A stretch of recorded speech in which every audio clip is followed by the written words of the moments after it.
Hello dear students, welcome you all for Power System Operation and Control class. So in the previous classes, you have seen the different types of the hydrothermal scheduling. So today let us see the last type of the hydrothermal scheduling, that is short-term hydrothermal scheduling using penalty factors. So in the previous semester, while studying the economic dispatch, we have seen the penalty factor out. So the same concept we will use here. Consider a hydro plant and a thermal plant meeting a demand of PD. The total volume of the water available for this is Q naught. So let the load PD exist for the time period of T.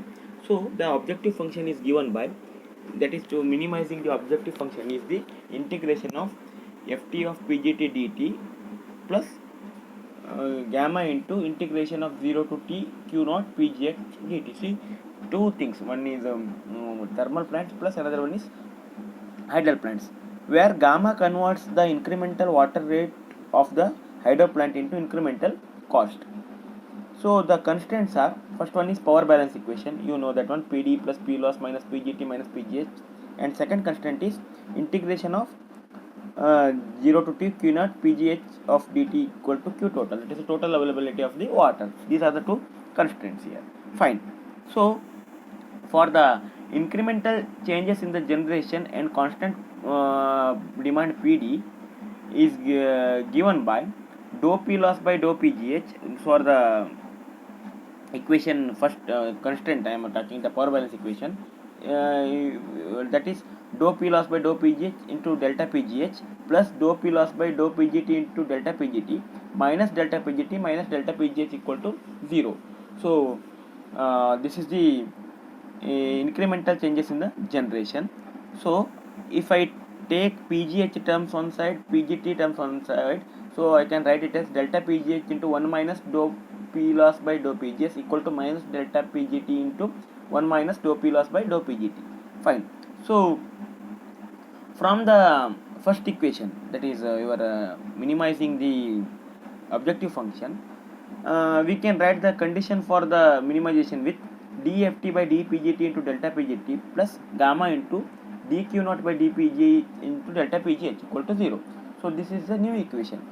Now for this equation we are multiplying with minus of 1 minus dou p loss by dou pgh, we will get gamma into 1 minus dou p loss by dou pgh into dou q naught by dou pgh delta pgh equal to minus of 1 minus dou p loss by dou pgh into dft by dpgt delta pgt. Fine. Now we are substituting the equation 5.63.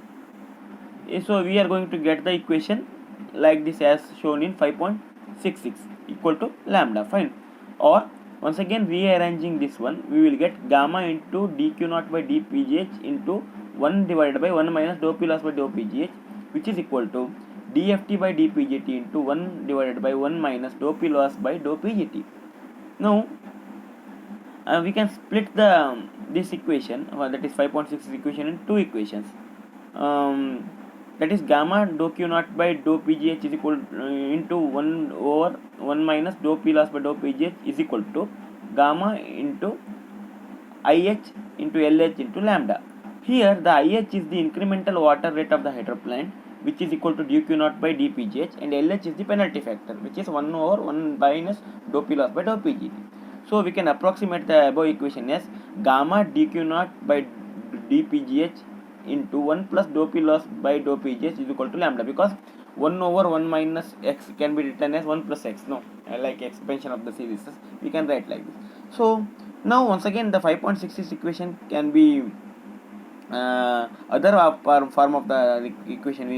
We already made two equations. So another equation is dft by dpgt into 1 over 1 minus dou p loss by dou pgt is equal to it into lt is equal to lambda, where it is the incremental fuel cost of the thermal plant. There ih and lh, here it into lt. It is for the incremental fuel cost of the thermal plant, which is equal to dft by dpgt, and lt is the penalty factor, which is nothing but 1 over 1 minus dou p loss by dou pgt.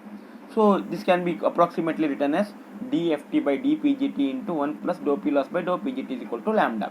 So equation 5.67 and 5.69 are the coordination equations to the algorithm to be solved to obtain the schedules.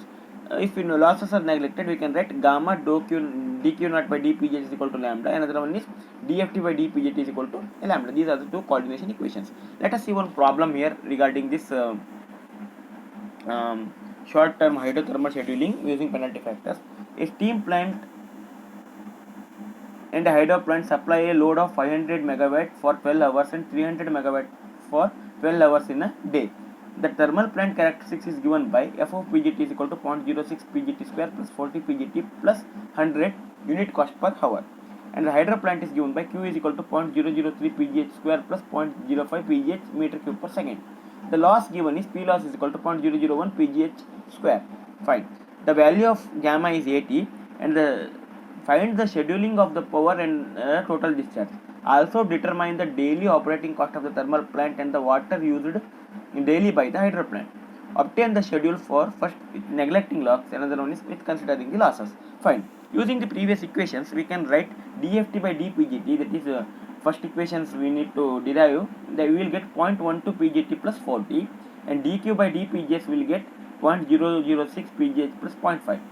So dou p loss by dou pgt we will get like this, because anyhow P loss is not dependent upon Pgt already given in the problem itself. So dou P loss by dou Pgt is 0 and dou P loss by dou Pgh is given by 0.002 Pgh.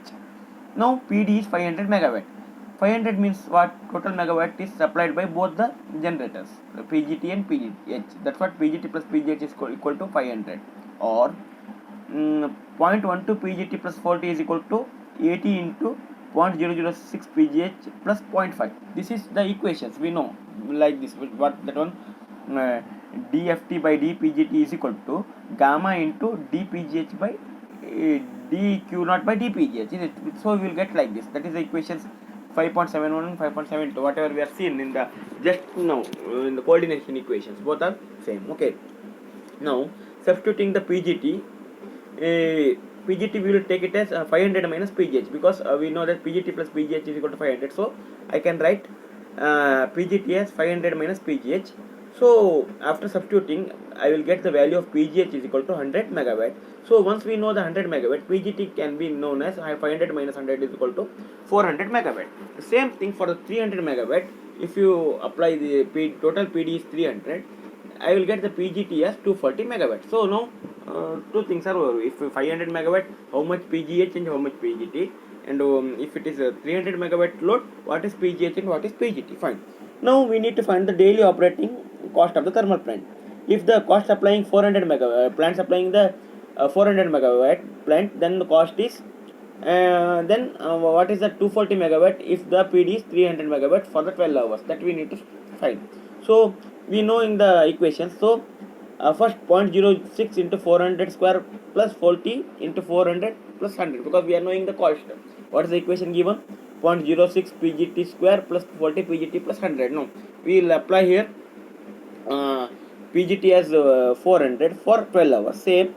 Another one is Pgt as 240 with 12 hours. So same equations, Pgt we will put 400 and 240 and multiplied by 12. We will get a cost of 3,25,267 unit cost. Okay. Same water used daily.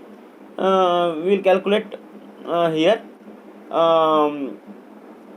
We know the equation Q is equal to 0.003 Pgh square plus 0.5 Pgh, and totally it is for a day. No, that's why we are multiply it by 3,600 meter cube per hour, because it's given in meter cube per second. For an hour we need to multiply it by 3,600. Okay. For 100 megawatt for 12 hours and 60 megawatt for 12 hours. Same thing, putting the value of Pgh as 100 as well as 60 for 12 hours, we will get 5.218 into 10 raised to 6 meter cube. So we next schedule the considering the losses. This is what we seen without losses, means P loss we are neglected. If losses are considered, means we need to take PD is equal to Pgh plus Pgt minus P loss. So when PD is 500 minus Pgh plus 0.001 Pgh square. So same thing here, only thing extra is losses need to be considered. If you in the place of PGH, we need to take care of P loss also. With respect to PGT and PGH, we need to take care of the P loss also. So we will get the PGH as 80.27 megawatt and PGT as the 419.73 megawatts. Same thing for the 300 megawatt. We will be having 49.87 megawatt as PGH and 250.13 megawatt as PGH. Cost you need to calculate by putting the same PGT, and water also we need to calculate with the putting these values. So this is what regarding the short term hydrothermal scheduling using penalty factors. So you can solve the problem by your own. Once again you will come to know this is one of the easiest method. So by this the different types of hydrothermal scheduling is finished. If you find any difficulties, you can contact me. Thank you.